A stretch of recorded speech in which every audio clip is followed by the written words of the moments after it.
प्रिय विद्यार्थियों, मैंने आपके पास गद्य जो भाग है हमारा उसका अंतिम पाठ प्रेमचंद के फटे जूते भेजा था और आपको कहा गया था कि लेखक का परिचय लिखें और पाठ को पढ़ें। कुछ बच्चों ने लेखक का परिचय लिख लिया है, कुछ ने अभी तक नहीं लिखा है। जिन्होंने नहीं लिखा है वो लिख लें और 4 जो है वो कॉलम बनाएं।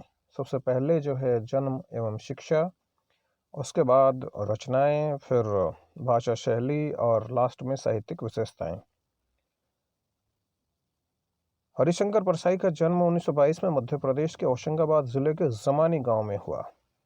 नागपुर विश्वविद्यालय से एमए करने के बाद कुछ दिनों तक अध्यापन किया। सन 1947 से स्वतंत्र लेखन करने लगे। जबलपुर से वसुधा नामक पत्रिका निकाली जिसकी हिंदी संसार में काफ़ी सराहना हुई। सन 1995 में उनका निधन हो गया। हिंदी के व्यंग्य लेखकों में उनका नाम अग्रणी है। अग्रणी का मतलब जो आगे रहता है, जो सम्मान की योग्य है। परसाई जी की कृतियों में हंसते हैं रोते हैं, जैसे उनके दिन फिरे ये कहानी संग्रह हैं, और रानी नागफनी की कहानी, तट की खोज ये उपन्यास हैं।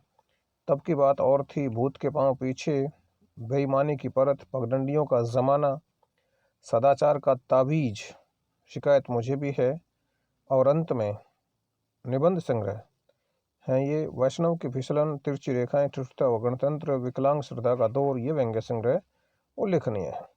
भारतीय जीवन के पाखंड, भ्रष्टाचार, अंतर्विरोध, बेईमानी आदि पर लिखे उनके व्यंग्य लेखों ने शोषण के विरुद्ध साहित्य की भूमिका का निर्वाह किया है।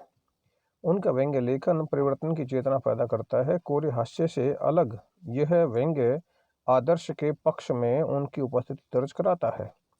सामाजिक, राजनीतिक और धार्मिक पाखंड पर लिखे उनके व्यंग्यों ने व्यंग्य साहित्य के मानकों का निर्माण किया है।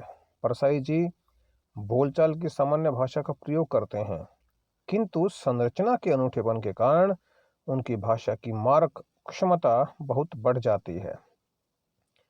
प्रेमचंद के फटे जूते शीर्षक निबंध में परसाई जी ने प्रेमचंद के व्यक्तित्व की सादगी के साथ एक रचनाकार की अंतर्भेदी सामाजिक दृष्टि का विवेचन करते हुए आज की दिखावे की प्रवृत्ति एवं अवसरवादिता पर व्यंग्य किया है, कमेंट किया है। प्रेमचंद के फटे जूते। प्रेमचंद का एक चित्र मेरे सामने है। पत्नी के साथ फोटो खिंचा रहे हैं। सिर पर किसी मोटे कपड़े की टोपी, कुर्ता और धोती पहने हैं। कनपटी चिपकी है। गालों की हड्डियां उभर आई हैं। कब उभरती हैं बेटे हड्डियां? जब कमजोरी ज्यादा हो। पर घनी मूछें चेहरे को भरा भरा बतलाती हैं। पाँव में कैनवस के जूते हैं। कैनवस का मतलब कपड़े के, जिनके बंद का मतलब फीते, लेसेस बेतरतीब बंधे हैं। बेतरतीब यानी कि बिना सलीके के, बिना अच्छे से, बेकार तरीके से बंधे हैं। लापरवाही से उपयोग करने पर बंद के सिरों पर लोहे की पतरी निकल जाती है। आपने देखा होगा फीते जो होते हैं, उनके जो सिरे होते हैं उनके ऊपर पतरी लगी होती है, यानी कि वो हार्ड होता है ताकि वो छेदों में आसानी से घुस जाए। और यदि अच्छे से नहीं बनते फीते तो फिर क्या होता है, पैर जूते के नीचे दबते हैं तो वो खराब हो जाता है और छेदों में बंद डालने में परेशानी होती है।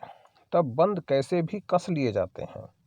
दाहिने पांव का जूता ठीक है, मगर बाएं जूते में बड़ा छेद हो गया है। प्रश्न आएगा, बार बार आपसे प्रश्न पूछा जाएगा, कौन से पैर का जूता ठीक है? तो आप कहेंगे दाहिने का। छेद कौन से में हो गया है? बाएं जूते में, जिसमें से अंगुली बाहर निकल आई है। मेरी दृष्टि इस जूते पर अटक गई है। सोचता हूँ फोटो खिंचाने की अगर यह पोशाक है तो पहनने की कैसी होगी? नहीं, इस आदमी की अलग अलग पोशाकें नहीं होंगी। इसमें पोशाक बदलने का गुण नहीं है। यह जैसा है वैसा ही फोटो में खिंच जाता है। मैं चेहरे की तरफ देखता हूँ। क्या तुम्हें मालूम है मेरे साहित्यिक पुरखे होता है पूर्वज, कि तुम्हारा जूता फट गया है और अंगुली बाहर बाहर दिख रही है? क्या तुम्हें इसका जरा भी एहसास नहीं है? जरा लज्जा, संकोच या झेप नहीं है? हिचकिचाहट नहीं है? शर्म नहीं आती तुम्हें? क्या तुम इतना भी नहीं जानते कि धोती को थोड़ा नीचे खींच लेने से अंगुली ढक सकती है? मगर फिर भी तुम्हारे चेहरे पर बड़ी बेपरवाही, बड़ा विश्वास है। फोटोग्राफर ने जब रेडी प्लीज कहा होगा, तब परंपरा के अनुसार तुमने मुस्कान लाने की कोशिश की होगी। दर्द के गहरे कुएं के तल में कहीं पड़ी मुस्कान को धीरे धीरे खींचकर ऊपर निकाल रहे होंगे कि बीच में ही क्लिक करके फोटोग्राफर ने थैंक यू कह दिया होगा। विचित्र है यह अधूरी मुस्कान। यह मुस्कान नहीं, इसमें उपहास है, व्यंग्य है। बस आज इतनी ही बात करेंगे बेटे। मैं आपके पास लेखक का परिचय जो है इसमें बुक में भी है, उसमें से भी आप लिख सकते थे, और जो किसी और दूसरी पुस्तक से, मतलब गाइड वगैरह से, किसी हेल्प बुक से भी मैं जो है इसका जो साहित्यिक परिचय है वो आपके पास भेजता हूँ, वहाँ से भी आप उसको लिख सकते हैं। पाठ अवश्य पढ़ें।